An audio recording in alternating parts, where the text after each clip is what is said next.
BRS రెండు పార్టీలు అబద్ధ ప్రచారం చేస్తున్నాయని బీజేపీ రాష్ట్ర అధ్యక్షుడు రామచంద్రరావు అన్నారు. బీఆర్ఎస్ కాంగ్రెస్ ఇప్పుడు నీళ్లపై చర్చ పెడుతున్నాయని అన్నారు. ఈ రెండు పార్టీలు ఎన్ని ఎకరాలకు సాగునీరు ఇచ్చారో చెప్పాలని ప్రశ్నించారు. లక్షల కోట్ల రూపాయలు 12 ఏళ్లలో ఖర్చు చేసే ఏ ప్రాంతంలో రైతులు బాగుపడ్డారో చెప్పాలన్నారు. ఏ ప్రాజెక్టు ఎంత ఖర్చు అయిందో అది ప్రజలకు చెప్పాలని తెలిపారు. కేంద్ర ప్రభుత్వాన్ని దోషిగా నిలబెట్టే ప్రయత్నం ఈ రెండు పార్టీలు చేశాయని, ఏ రెండు పార్టీలు ఏం చేశాయో చెప్పడం లేదని మండిపడ్డారు. ఈ రెండు ప్రభుత్వాన్ని నేను అడుగుతా ఉన్నాను, తెలంగాణకు ఎన్ని ఎకరాలు నీళ్లు మీరు సాగు ఇచ్చారు?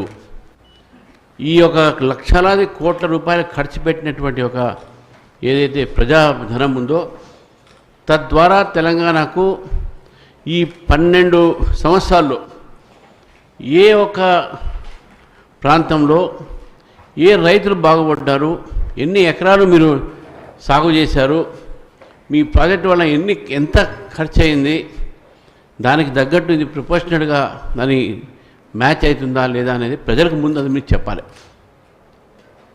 కేవలం కేంద్ర ప్రభుత్వాన్ని బద్నాం చేయడానికి, కేంద్ర ప్రభుత్వాన్ని దోషిగా నిలబెట్టడానికి ప్రయత్నం మాత్రమే ఈ రెండు పార్టీలు చేసినాయి. కానీ వాళ్ళు ఏం చేస్తున్నారు ఈ విషయంలో ఎప్పుడు చెప్పట్లేదు.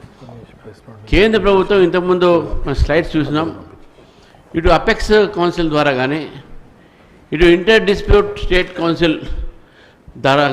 స్టేట్ డిస్ప్యూట్ కౌన్సిల్ ద్వారా కానీ, అదేవిధంగా కేంద్ర ప్రభుత్వం స్వయంగా మొన్న కూడా కేంద్ర ప్రభుత్వము చొరవ తీసుకొని ఈ రెండు రాష్ట్రాల మధ్యన ఉన్నటువంటి ఒక నీటి ఏవైతే మనకు పంపకాల మీద ఉన్న ఏదైతే డిస్ప్యూట్స్ ఉన్నాయో దాని విషయంలో కూడా ఎప్పటికప్పుడు దాన్ని పరిష్కారం చేసే దిశలోనే పనిచేస్తూ ఉంది. కానీ అది కేంద్ర ప్రభుత్వం పెద్దన్న పాత్ర పోస్తుంది.